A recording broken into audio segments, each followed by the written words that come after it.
আপনারা দেখেছেন গতকাল গভীর রাতে বিগত ফ্যাসিস্ট আওয়ামী সরকারের শেখ হাসিনার রাষ্ট্রপতি খুনের আসামি অ্যাডভোকেট আব্দুল হামিদ তাকে সরকারের কয়েকজন উপদেষ্টার প্রত্যক্ষ সহযোগিতায় সেফ এক্সিট দেওয়া হয়েছে।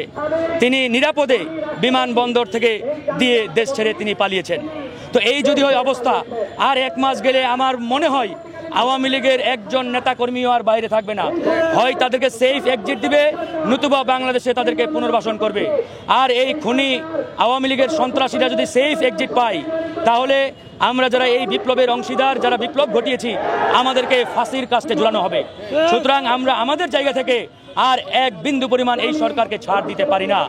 ইতিমধ্যে আমরা এই সরকারের গণঅভ্যুত্থানের প্রতিনিধি হিসাবে আসিফ মাহমুদ এবং মাহফুজ আলম যে দুইজন তারা রয়েছে, তাদের পদত্যাগ দাবি করেছি এবং তারা যদি অতি দ্রুত পদত্যাগ না করে, তাহলে আরও কঠোর কর্মসূচি দিতে আমরা বাধ্য হব। কারণ তারা গণঅভ্যুত্থানের প্রতিনিধি হিসাবে এই সরকারে যুক্ত হয়ে তারা আওয়ামী লীগকে নিষিদ্ধ করতে পারে নাই। এর ব্যর্থতা এই আসিফ এবং মাহফুজকে নিতে হবে। অনেকেই বলতে পারেন, ভাই আসিফ এবং মাহফুজই কেন, বাকিরা কেন নয়? কারণ অন্যদের উপরে আমাদের কোনো আস্থা বিশ্বাস নেই, অন্যদের ভিতরে বিপ্লবের ন্যূনতম স্পিরিট নেই। তারা যেহেতু গণঅভ্যুত্থানের প্রতিনিধি দাবি করে এই সরকারে যুক্ত হয়েছিলেন এবং তারা অন্তর্ভুক্ত হয়ে আওয়ামী লীগের প্রশ্নে আজ পর্যন্ত কোনো সিদ্ধান্ত দিতে পারেন নাই। সুতরাং এই পুরো দায়ভার আসিফ এবং মাহফুজের উপরে বর্তায়।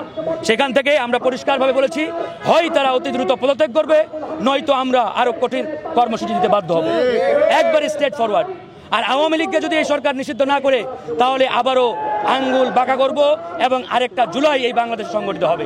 তার জন্য গণ অধিকার পরিষদের প্রত্যেকটি নেতাকর্মী রেডি রয়েছে। Thank you. হ্যাঁ, যাবো।